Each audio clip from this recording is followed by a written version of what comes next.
आशा करता हूँ ठीक ही होंगे। आज मेरे मन में एक सवाल आया, क्यों ना मैं आप लोगों के साथ एक ऐसा एक्सपीरियंस शेयर करूं जिससे कि आप भी 85 प्लस मार्क्स लाएं। क्योंकि जब मैं तैयारी करता था तो मैं जिस हिसाब से तैयारी किया, मैं चाहता हूं कि आप भी एक बार उस हिसाब से तैयारी करें और ट्राई करें, आपको सफलता निश्चित ही मिलेगी। अभी आरआरबी द्वारा संभावित डेट घोषित किए जाने के उपरांत आप देखे होंगे जहाँ भी चर्चा है रेलवे ग्रुप डी के बारे में ही चर्चा है। तो मैं कोशिश करूंगा कि आपको कम समय में कैसे आप तैयारी करेंगे उस बात को बताने के लिए, और साथ ही साथ मैं अपने चैनल पर आपके लिए लेकर आऊँगा कुछ शॉर्ट टर्म में जो कि आपको बहुत ही अच्छा बेनिफिट देगा। उससे संबंधित जो भी क्वेश्चन होगा मैं आपको प्रोवाइड करूंगा ताकि आप जो है अच्छे से तैयारी कर सकें। सबसे पहले जानेंगे आरआरबी जो अपना परीक्षा लेता है वो सीबीटी बेस्ड एग्जाम लेता है, यानी कंप्यूटर बेस्ड एग्जाम लेता है। कंप्यूटर बेस्ड में अक्सर लड़का घबरा जाते हैं। जो पहली बार कंप्यूटर पर बैठेंगे मैं उनके लिए बता दूं कि बहुत ही इजी है, बस आपको माउस चलाना आना चाहिए। माउस को करना क्या है, ये माउस है मेरे हाथ में, इसमें 2 बटन हैं साइड में। बस इसको क्वेश्चन पे ले जाएंगे आप कर्सर को और फिर इसको क्लिक कर देंगे, फिर नेक्स्ट सेव करेंगे, नेक्स्ट जाएंगे, हो गया आपका ये क्वेश्चन सेव हो गया। आपको कुछ नहीं करना है। फिर दूसरा क्वेश्चन आपके सामने आएगा, फिर आप उसको वैसे ही कर्सर ले जाएंगे, क्लिक करेंगे, फिर नेक्स्ट सेव करेंगे, हो गया। ऐसे ही आपका जो क्वेश्चन आप अटेंड करेंगे वो ग्रीन हो जाएगा और जो आप खाली रखेंगे वो लाल रहेगा। तो इस परीक्षा में आपसे कुछ कुल 100 मार्क्स का क्वेश्चन पूछा जाएगा। उस 100 मार्क्स में आपको 90 मिनट का टाइम दिया जाएगा, यानी कि 1.5 घंटा में आपसे कुल 100 क्वेश्चन पूछे जाएंगे। उस 100 क्वेश्चन में मैथ से आपका 25 क्वेश्चन रहेगा, जनरल साइंस से 25 क्वेश्चन रहेगा, जनरल इंटेलिजेंस एंड रीजनिंग से 30 क्वेश्चन रहेगा, general awareness and current affairs से 20 प्रश्न रहेगा, यानी कि कुल 100 प्रश्न रहेगा। जो परीक्षा होने वाला है उसमें कुल वैकेंसी 1,03,769 पद था, यानी 1,03,769 पद के लिए 1.25 करोड़ लड़का अप्लाई किया है। अब आप इसी से अंदाजा लगाइए, 1,03,769 पोस्ट के लिए 1.25 करोड़ लड़का अप्लाई किया है। इस 1.25 करोड़ में आपको घबराने की तनिक भी जरूरी नहीं है। आपको बस एक सीट लेना है। एक सीट लेने के लिए आपको, अगर इससे हम कंपेरिजन करते हैं तो 120 लड़का, यानी आपको 120 लड़का को बीट करना है और आपका एक सीट कंफर्म है। बस आपको एक सीट से मतलब है, आपको ज्यादा दिमाग में बदरेशन नहीं लेना है, आपको हेडेक नहीं लेना है। ये 1.25 करोड़ लड़का में ऐसे लड़के हैं जिसका पढ़ाई लिखाई से कोई संबंध नहीं है, वो भी फॉर्म डाले हैं। आप उससे तनिक भी घबराइए नहीं, आप हौसला बुलंद रखिए, इस बार आपका सिलेक्शन होना ही है। बस आप मेहनत करें, सेल्फ स्टडी करें। अभी जैसे ही एग्जाम का डेट घोषित किया है, कोचिंग चलाने वाले टीचर का और ऑफलाइन या ऑनलाइन पढ़ाने वाले टीचर का दुकान चलने लगा है बहुत जोर शोर से।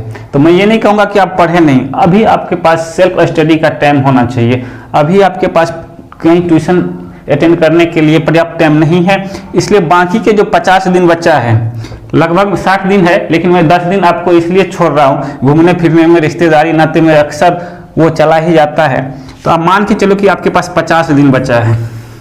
अब इस 50 दिन में ही आपको इतने सारे क्वेश्चन का सॉल्यूशन निकालना है। अब ये क्वेश्चन, ये 100 क्वेश्चन तो एग्जाम में है। एग्जाम में क्या होता है ना, एग्जाम में उस 100 क्वेश्चन में आप कितना जानते हैं वो मायने रखता है। आपको किसी सब्जेक्ट विशेष का यदि टीचर बनना है तो आप खूब ट्यूशन पढ़े उस सब्जेक्ट का। जैसे आपको मैथ का टीचर बनना है तो सिर्फ मैथ का ही ट्यूशन पढ़े, मैथ के बारे में ही जाने। लेकिन आपको यदि नौकरी लेनी है तो आपको इन चारों सब्जेक्ट के बारे में पढ़ना ही पड़ेगा और इन चारों सब्जेक्ट को जानना होगा। अब बात रही जानने की, तो जो बीत गई सो बीत गई। अब आपके पास 50 दिन बचा है, इस 50 दिन में ही हमको सारा काम करना है। अब आपको 87 या 85 प्लस मार्क्स लाने के लिए आपको मैथ में है 48 चैप्टर टोटल। इस 48 चैप्टर को आपको ऐसे बनाना है कि जैसे आप जब भी मैथ बनाने के लिए बैठेंगे तो पहले आप नज़रों से बनाएंगे। नज़रों से कहने का मतलब ये हुआ कि जो क्वेश्चन आपको आता है लेकिन ये नहीं कि मन कहा आता है लेकिन आता ना हो। आपको उस क्वेश्चन को ही टच करना है जो आपको लगे कि ये मुझसे नहीं बन पाएगा। मन में आप कैलकुलेशन करेंगे, अगर आपको नहीं बनेगा तो आप तुरंत उस क्वेश्चन को सॉल्व करेंगे, फिर आगे बढ़ जाएंगे। ऐसे करेंगे तो आप दिन में 2 से 3 चैप्टर तो सॉल्व कर ही लेंगे। दिन मतलब 1-2 घंटे में। आपको ज़्यादा गणित पे टाइम नहीं देना है, क्योंकि गणित पर जितना आप बनाएंगे, गणित फिक्स है। ये क्या है? फिक्स है। आपको इस पर ज़्यादा अपना समय बर्बाद नहीं करना है। आपको बर्बाद समय नहीं करना है गणित पर, बस आपको देखना है, नज़र बनाए रखना है। और दूसरी बात, जब आप परीक्षा में बैठेंगे, परीक्षा में जाने से पहले आप गणित के सभी फॉर्मूले को देख लेंगे या कहीं एक पेज में लिख के रखेंगे।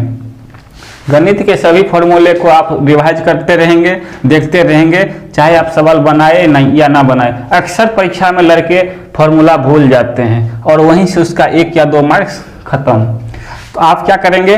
फॉर्मूला को, सभी चैप्टर के फॉर्मूला को, जो भी आपको इंपॉर्टेंट लगता है, जो भी आपको गणित में थ्योरी बेसिस पर जो भी इंपॉर्टेंट लगता है, अब थ्योरी से भी क्वेश्चन पूछा जाता है, उसका आप नोट बनाएंगे और उसको देखते रहेंगे बार बार। और गणित वैसे बनाएंगे, जो आपको सवाल आता है उसको नहीं बनाएंगे, जो नहीं आता है बस उसको बनाएंगे। और इसको जो है 5 से 10 दिन में खत्म करके इसको नहीं देखना, बस उसके बाद चैप्टर बाय चैप्टर फॉर्मूला देखना है। अब बात करते हैं जनरल साइंस का। जनरल साइंस में फिजिक्स में कुल 11 चैप्टर है। फिजिक्स में 11 चैप्टर है और फिजिक्स से क्वेश्चन ज़्यादा पूछा जाता है। रेलवे ग्रुप डी में फिजिक्स से ज़्यादा क्वेश्चन पूछा जाएगा और आपको ये केमिस्ट्री से थोड़ा कम रहेगा, बायोलॉजी से भी कम रहेगा। तो फिजिक्स इस 11 चैप्टर में आप क्या करेंगे? न्यूमेरिकल का जो बुक है, न्यूमेरिकल का जो थ्योरी, प्रत्येक चैप्टर शुरू होने से पहले थ्योरी दिया जाता है और उसका पॉइंट बाय पॉइंट, विद्यासागर का अगर आप लेते हैं तो आप देखेंगे चैप्टर से पहले पॉइंट बाय पॉइंट कुछ टॉपिक्स के बारे में दिया रहता है, वो बहुत ही इंपॉर्टेंट होता है। आप उसको भी गणित के ही तरह सभी चैप्टर का एक नोटबुक बनाएंगे, सभी चैप्टर का इंपॉर्टेंट फार्मूला सब याद रखेंगे। इसमें भी कुछ चैप्टर से, गणित में भी कुछ चैप्टर का परीक्षा में नहीं पूछा जाता, जैसे लॉगरिथम हो गया, स्टॉक एंड शेयर हो गया, लेकिन आप तैयारी कर लेंगे, हो सकता है पूछ दे। और फिजिक्स में भी आप वैसे ही तैयारी करेंगे जैसे गणित का करते हैं। न्यूमेरिकल आप ना बनाएं लेकिन आप फार्मूला याद रखें, ये बहुत ही जरूरी है। फार्मूला, सदिश, अदिश राशि, ये सब बहुत, किसी आप सदिश याद कर लीजिए, अदिश तो अपने आप ही हो जाएगा। कुछ ट्रिक्स बनाइए, मैं बताऊंगा, मेरे पास बहुत सारा ट्रिक्स है, मैं डालूंगा अगले वीडियो में। अब बात करते हैं केमिस्ट्री का। तो केमिस्ट्री में कुल 10 चैप्टर है। इसमें से आजकल मतलब 1-2 बार परीक्षा, पिछले परीक्षा में आवर्त सारणी के बारे में जरूर क्वेश्चन आता है। तो केमिस्ट्री में कुल 10 चैप्टर है। तो केमिस्ट्री में भी आप अगर देखेंगे तो कुछ नोट्स जो बना, इसी टाइम में आपको नोट्स जो बनाया हुआ है और अभी जो बनाएंगे वो परीक्षा में जरूर आता है, क्योंकि आप जो नोट्स बनाते हैं वो अपने आत्मा की पुकार सुनते हैं। आपका आत्मा कहता है ये क्वेश्चन आएगा, तो वो क्वेश्चन आता है। तो आप फिजिक्स का जो न्यूमेरिकल बनाएंगे, फिजिक्स का जो न्यूमेरिकल बनाएंगे लेकिन कम बनाएंगे, न्यूमेरिकल पे ज़्यादा टाइम अपना व्यर्थ नहीं करेंगे, बस आपको फॉर्मूला देखना है। केमिस्ट्री का आपको न्यूमेरिकल नहीं बनाना है, केमिस्ट्री का भी आप बस जो मुख्य बिंदु है वो लिखना है। आवर्त सारणी को थोड़ा ध्यान रखेंगे आप। अब बात करते हैं बायोलॉजी का। तो बायोलॉजी बहुत ही डीप है, बायोलॉजी को आप इतने कम समय में नहीं कर सकते। तो बायोलॉजी के लिए आप क्या करेंगे? ल्यूसेंट का हिंदी लेंगे, ल्यूसेंट का साइंस लेंगे। ल्यूसेंट का साइंस में जो भी है, फिजिक्स, केमिस्ट्री और ये कंप्यूटर, उस सब का जो दिया हुआ है 100-200 आंसर सहित जो दिया जाता है ऑप्शन बेसिस वाला, वो आप उसको याद कर ही लेंगे। ठीक। अब बात करते हैं जनरल अवेयरनेस का। जनरल अवेयरनेस में आप क्या करते हैं? रोज सवेरे उठते हैं और यूट्यूब पर वीडियो देखते हैं, ठीक है, अच्छी बात है, देखना चाहिए। लेकिन आप ऑनलाइन जो आपको रोज आता है मोबाइल पर, उस टाइप का ले, उसमें स्टार लगा दें।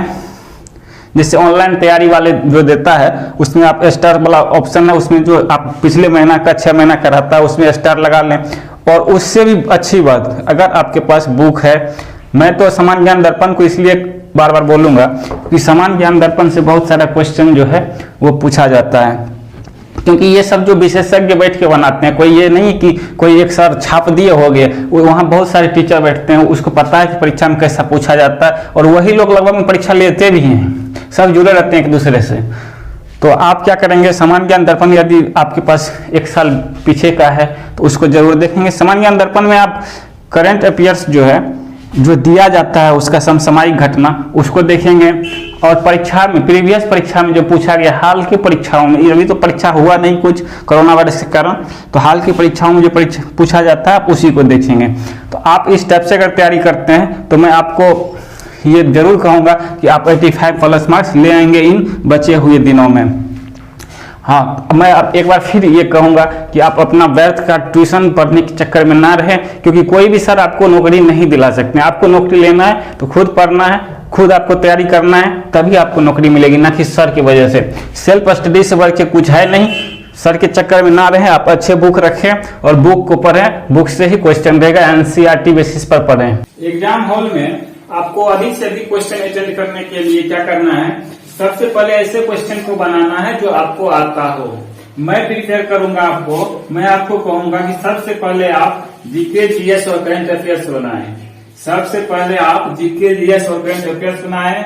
उसके बाद आपको गणित और रीजनिंग जो भी शुरू से आता जा रहा है उसको बनाते चलेंगे। उससे क्या होगा कि आपके गणित बनाने में जो टाइम लगता है, कोई क्वेश्चन आपको 1.5 से 2 मिनट या 3 मिनट भी ले लेता है, तो उस सिचुएशन में क्या होता है, आपका टाइम बहुत जल्दी बीत जाएगा और फिर इधर भी क्वेश्चन छूट जाएगा, आपको उधर भी छूट जाएगा।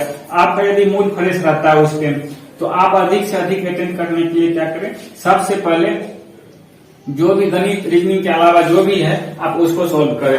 और हाँ, आप शुरू से जब आते हैं तो आपको अगर लगता है कि इसको चलो रीजनिंग है, एक नजर में बन गया, तो मार्क टिक कर दी, नहीं तो आप क्या करेंगे, सबसे पहले उसी क्वेश्चन को सॉल्व करेंगे जो आपको आता हो। उसके बाद आप गणित, रीजनिंग पर दिमाग लगाएंगे, उससे होगा आप अधिक से अधिक अटेंड कर पाएंगे। जब भी आप अटेंड करेंगे तो एक्यूरेसी का ख्याल जरूर रखेंगे, तुक्का नहीं मारेंगे। मिलते हैं अगले वीडियो में। धन्यवाद। आशा करता हूँ कि इस बार आप लोगों का रिजल्ट हो और आप मेरिट तक जरूर पहुंचे।